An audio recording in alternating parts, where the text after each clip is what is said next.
Okay, good evening everyone. Hopefully we've got everything working now.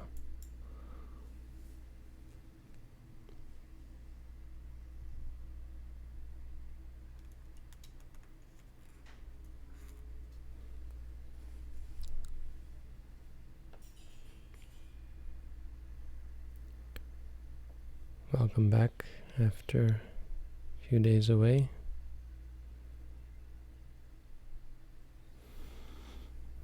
Meditators are diligently at work,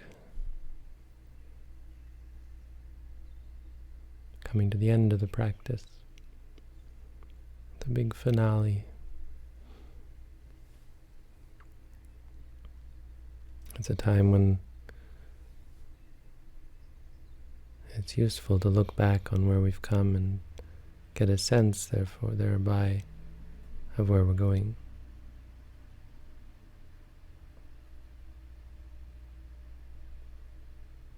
And useful, I think, for everyone else to get a sense of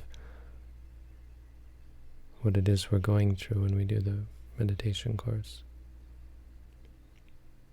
Get a sense of the path that we're practicing.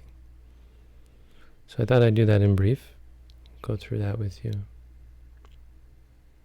Also just as encouragement, how far you've come, what great things you've done. It's my job to give you encouragement. So maybe you think, well, I'm just saying that, but really it's true.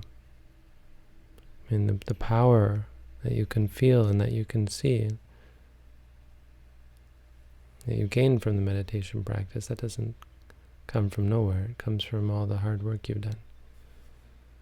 First, in morality, the first step on the path is to regulate your actions and your speech.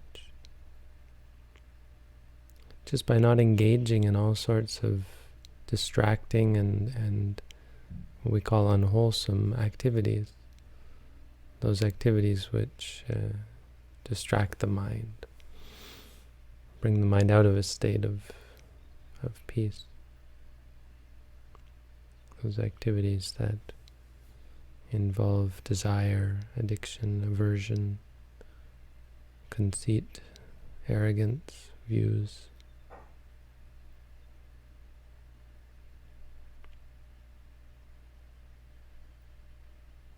It's quite eye-opening when you go out into the world after doing a meditation course and you realize just how constantly we're bombarded by challenging situations and bombarded by other people's defilements and stimuli that encourage our own defilement. So it's great work that you're doing to come here and just to stay here, to put yourself in a position and where you're not engaging in all those things. And moreover, to regulate your activity so that it's as clear and as peaceful and as focused as possible. So this is why we talk about running. Better not to go for a run while you're here. But so many things, so many distractions we've done away with just by maintaining this routine of walking and sitting throughout the day. So this is what we call morality. And this is the Buddhist sense of morality. It's not about killing and stealing, not exactly. And there are many things we can say are immoral. But morality really comes down to the focus of the mind through the focus of the body. By acting and speaking in such ways that we remove the opportunity or the impulse to do unwholesome actions.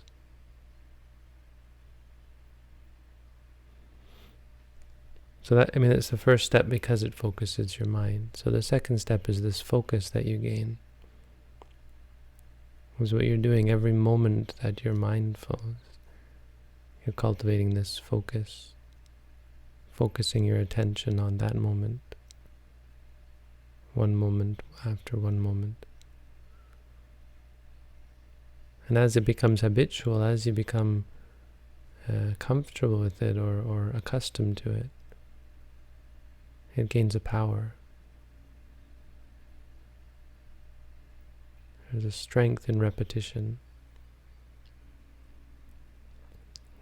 The more and more often you repeat something, the more it becomes a habit, the more it becomes a part of you. And the more powerful it becomes. So you gain this momentum, and this is what we call concentration. You might not feel concentrated because your mind is still trying to play tricks on you, and there's lots of distractions, but you have a power. You have a true concentration in the sense that you're able to stay present. It's like riding on a bull, this rodeo bull. The challenge is to stay on. And so it feels like you're flailing wildly, but you're staying on the bull. And that's reality. Reality is not a peaceful, still forest pool. Reality is inconstant, unpredictable. It's unsatisfying, it's stressful, it's uncontrollable.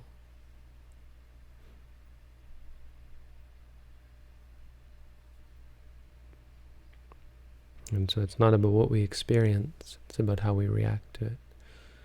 Our concentration is about not reacting to our experiences, learning how to be focused naturally on whatever we experience.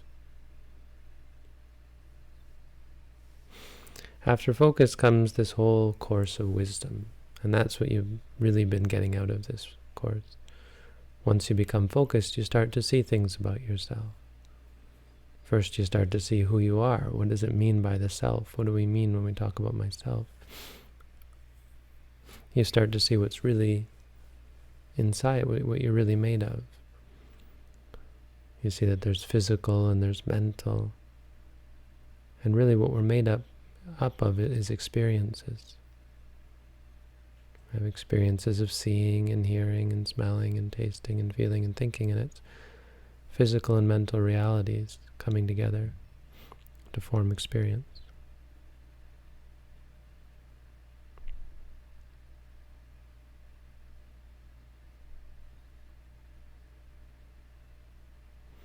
You start to see how the experiences work together, how some experiences lead to other experiences. An experience of pain leads you to get upset, and the experience of upset leads you to suffer.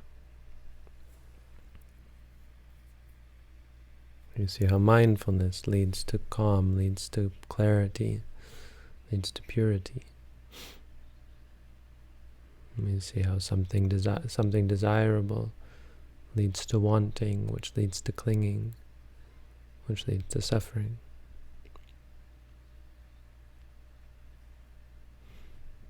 And you start to see, really in general, that nothing is really worth clinging to. And this is the slow and steady realization that you come to clearer and clearer, that you've really come to at this point in the course. You've seen everything. Your mind has done all its tricks. Well, it's done most of its major tricks anyway.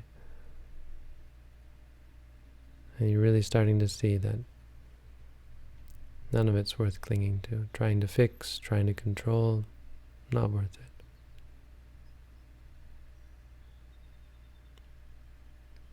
And so at this point, it's really just about refining your practice. All of these stages of knowledge that you've come through means you've come to see this. The things you thought were stable, satisfying, controllable are unstable, unpredictable, unsatisfying, uncontrollable. It's not worth even trying to control them, trying to own them, trying to be them. And your mind pulls back, and you become equanimous.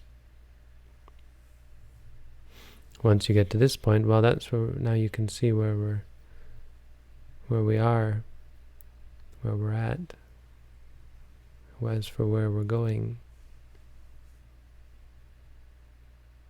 we talk about samsara and how the cause of suffering is our craving. Well, the cause of our clinging to samsara, to clinging to all of this, is craving. And once you become equanimous, once you let go, the mind really lets go. So this experience of nibbana or nirvana is really just when the mind is not clinging anymore. It's not reaching anymore. It's not seeking anymore. At the end of that seeking, there's the cessation of suffering. There's an experience of nibbana. That's where we're going. Now, nibbana is something you can experience just for a short time, a few moments even, but it really changes your perspective. It's not magic, but it is a kind of a magic, or it seems magical. Because once you see that, then you know what true peace is. And all this other happiness and pleasure that we seek in the world just doesn't seem meaningful anymore. At this point you realize that it's a mistake to cling. But once you see nibbana, it's not intellectual anymore. Your mind is really clear. You know in your heart, you have no doubt in your mind that Sabbe Dhamma Nalang Abhinivesaya, no Dhamma indeed is worth clinging to. So that's the path in brief. A little bit of encouragement. I'll try to come back every night and give you a little bit of encouragement. But thanks for coming out and appreciation for all your practice. You can go back and meditate.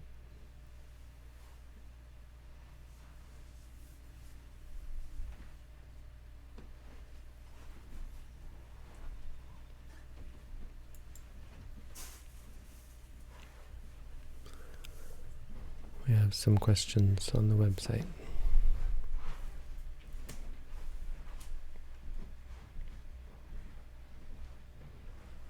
So, recommended the middle-length discourses and the great disciples. Recommend reading the others, yes. The long discourses, numerical discourses, yes. Recommend all of those. But they're a little harder to get into is all. So the middle-length discourses is easier to get into. But once you've finished it, the long discourses is fairly easy. It's just they're quite a bit longer. The numerical discourses, I don't expect most people will read through it entirely. There's a lot of repetition, and it's a lot of lists, and it's very big. What you call anthology discourses, I'm not sure what that is, but it's probably the Samyutta Nikaya, the connected discourses. Connected discourses is just huge, and a lot of repetition. But Bhikkhu Bodhi does a good job of keeping that down, and I definitely recommend it all. It just takes time to study.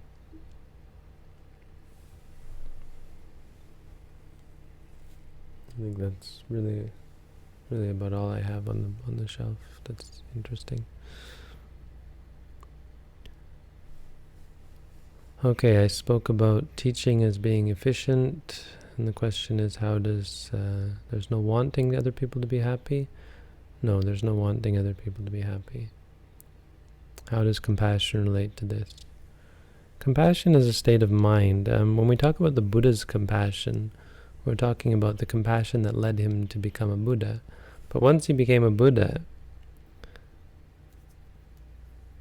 the compassion didn't drive him anymore, And actually true compassion doesn't really drive you. True compassion is what allows you to help people.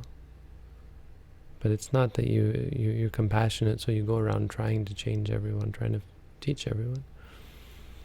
So when the Buddha was invited to teach, it was compassion that made him say, Yeah, but it's a functional compassion, I mean, it's just a part of his enlightenment. It's very natural. Compassion is maybe just a word that describes that aspect of being enlightened that leads one to not be cruel. Because that's what compassion is. It's really just not being cruel. When someone is suffering, you act in such a way as to free them. When they approach you and they want help, you do what you can to help them based on their wish. Now the question you have is, well, what about the Buddha telling all these arahants to go forth and teach? I mean, the only reason he did that is because he made a promise to spread the teaching. So it's still based on this idea that people are asking, people are looking for it. It has to be that way. I mean, for two reasons. First of all, because it's the nature of an enlightened being not to cling, so he had no desire for anything. But also because if you desire to teach, it doesn't really desire to spread the Dhamma. It's it's problematic. It's not this. There's not a sincerity of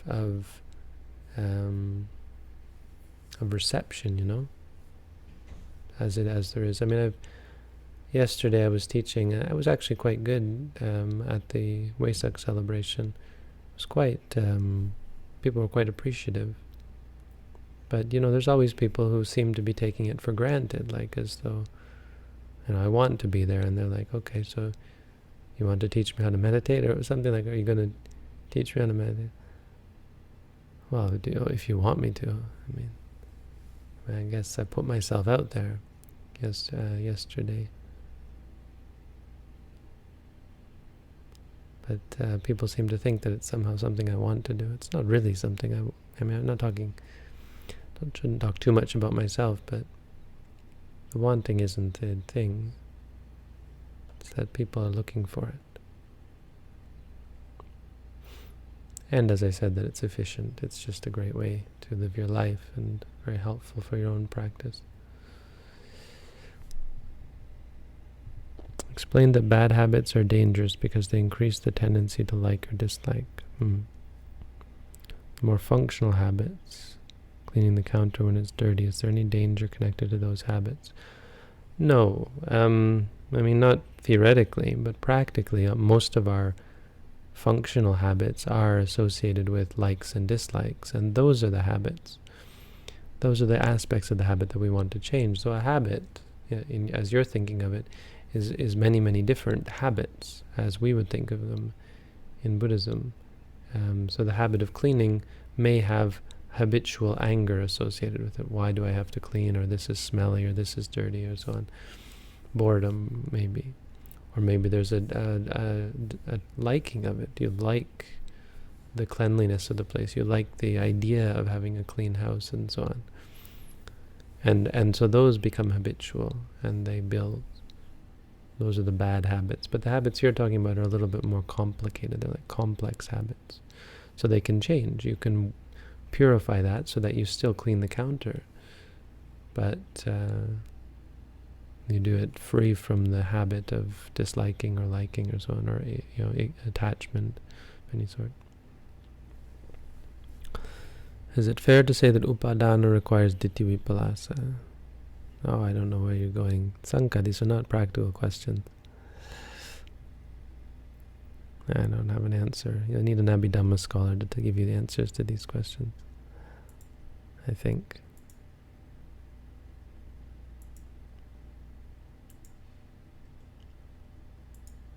Click and close all these answered questions.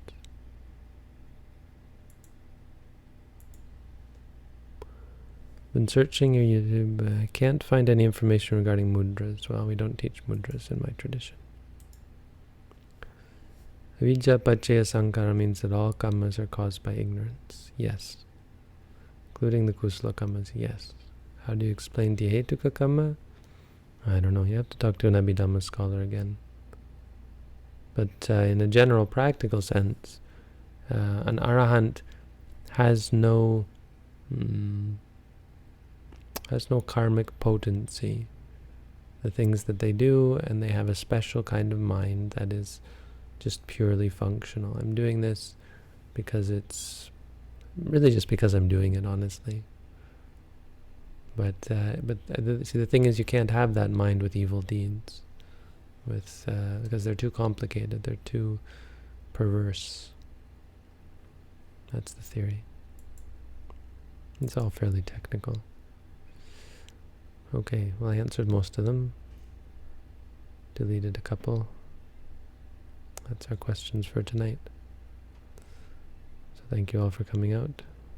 I'll see you all, I guess, tomorrow. I was thinking of maybe cutting down the days that I give talks, but just give short talks, no? Okay, have a good night.